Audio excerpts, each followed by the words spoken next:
Welcome to the Stephen Mansfield Podcast.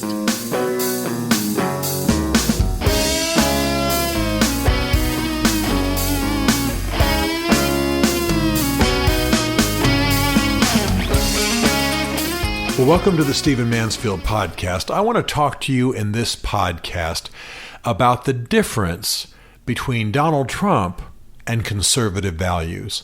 You know, a lot of you who listen to this podcast are not necessarily conservatives. You say that you're moderate, or maybe you're even left-leaning, but you like listening to what I talk about here because it's stuff that gets you fired up, or you like to disagree with me, or maybe you agree with me once in a while. And so I'm delighted to have you listening. But I'm often concerned that people, especially people who aren't conservatives, will think that Donald Trump represents conservatism, and that Trumpism and conservatism are the same things. And the fact is that you are dealing with two different things. You have conservative values on the one hand. You have traditional American values. You have fundamental principles that makes a person right of center on the current political spectrum in America. But then you have Donald Trump's approach to championing those values that can often make even conservatives who are committed to those values nervous, scared, and concerned about what he's doing. Let me give you an example. I have long believed that we needed to adjust the whole matter of tariffs and duties in our society. Our trade imbalance is absurd.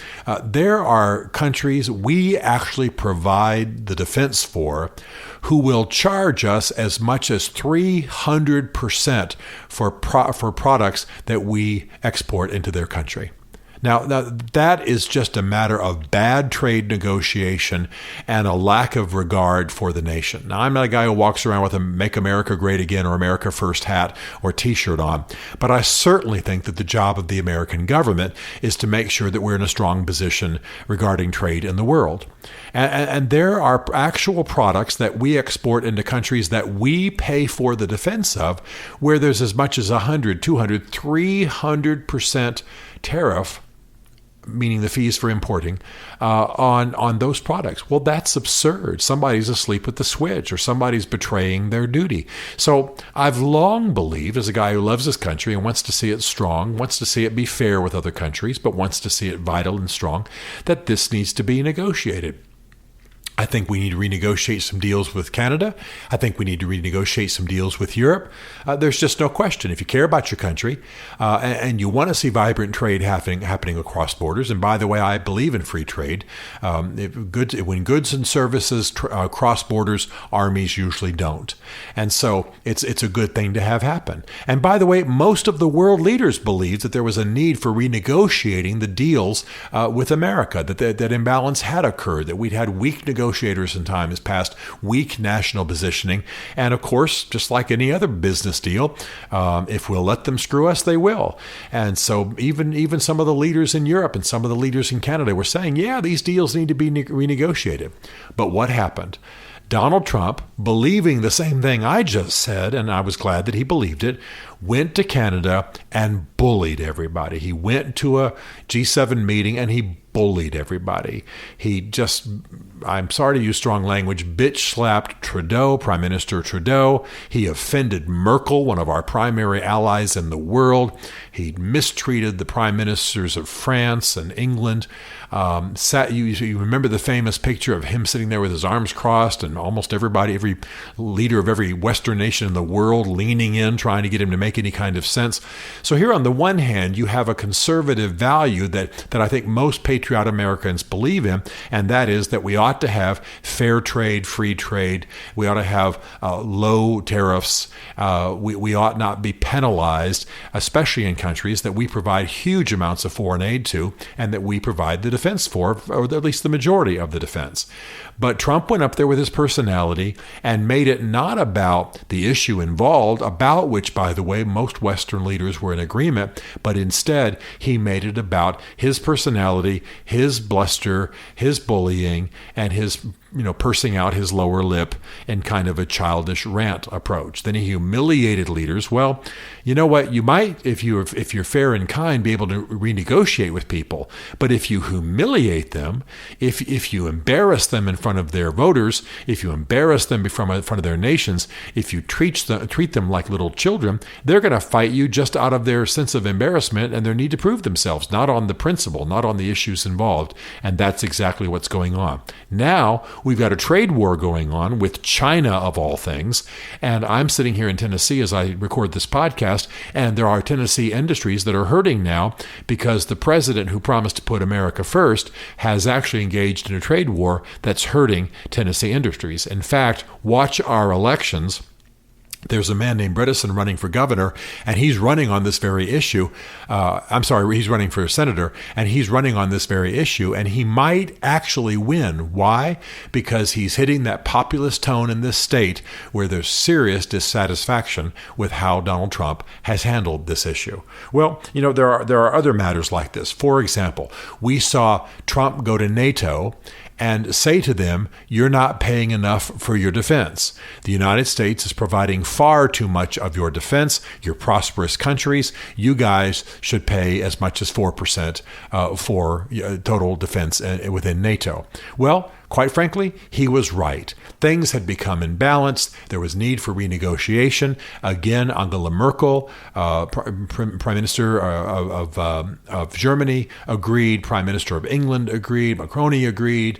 You just go on and on and on. There was not going to be a lot of fight. They knew this was coming. They knew, and they were waiting for an American president and his negotiators to step up and renegotiate these deals.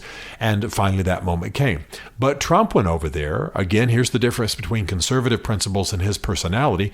And he again humiliated them. He slapped them around. He spoke ill of them. And he actually made enemies of people who were standing there ready to renegotiate long-standing treaties that they knew were unjust. Just no one from the American government had stood up and pressed that case.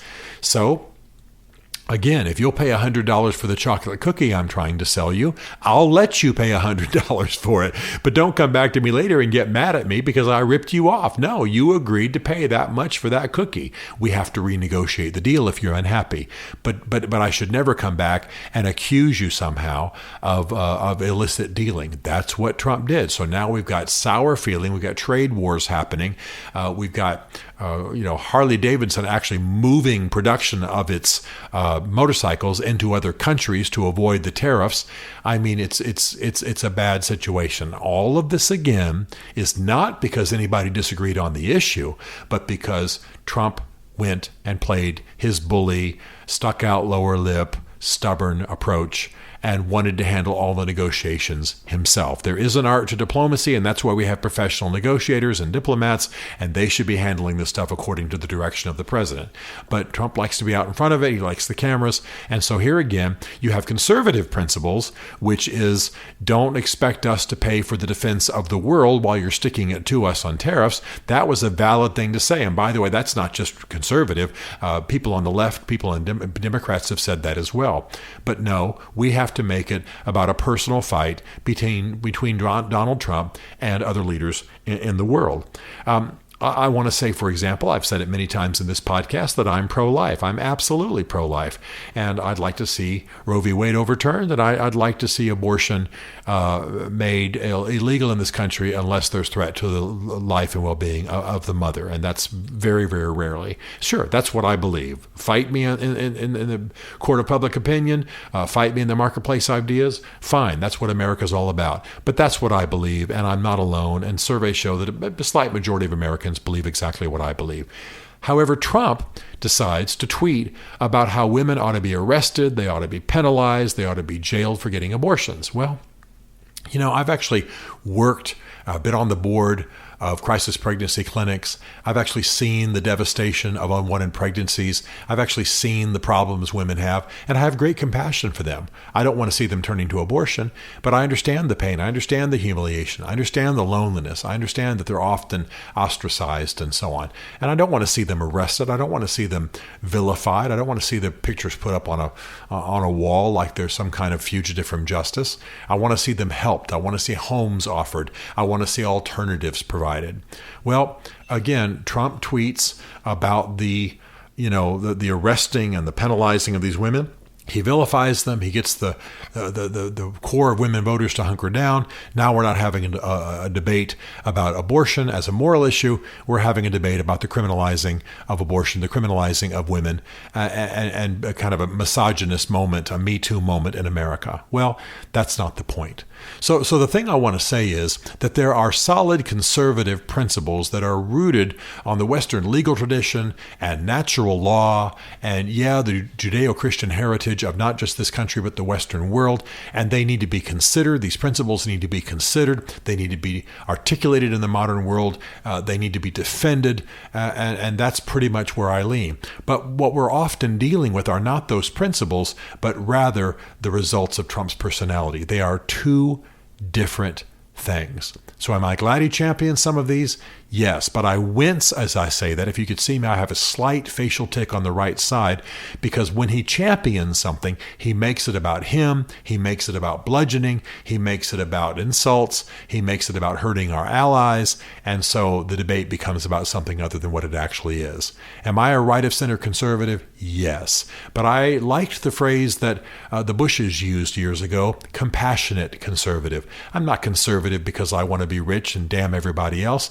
I'm conservative because these are the traditional values that Western culture was built upon, and they largely arise from the Judeo-Christian faith, and they ought to be considered in the world. Let's pay attention to conservative values, traditional answers to our problems and our challenges, and let's make it less about Trump's personality.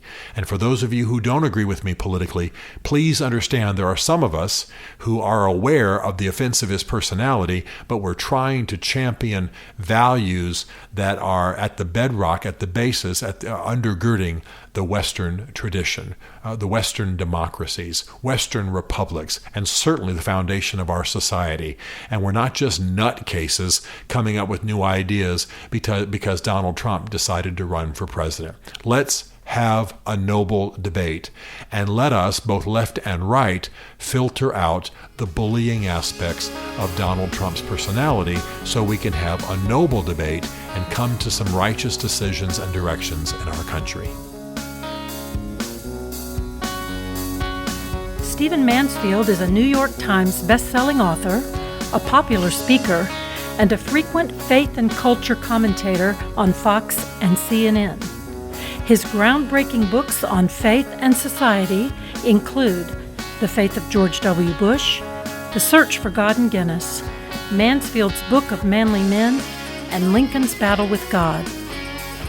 Learn more at stephenmansfield.tv.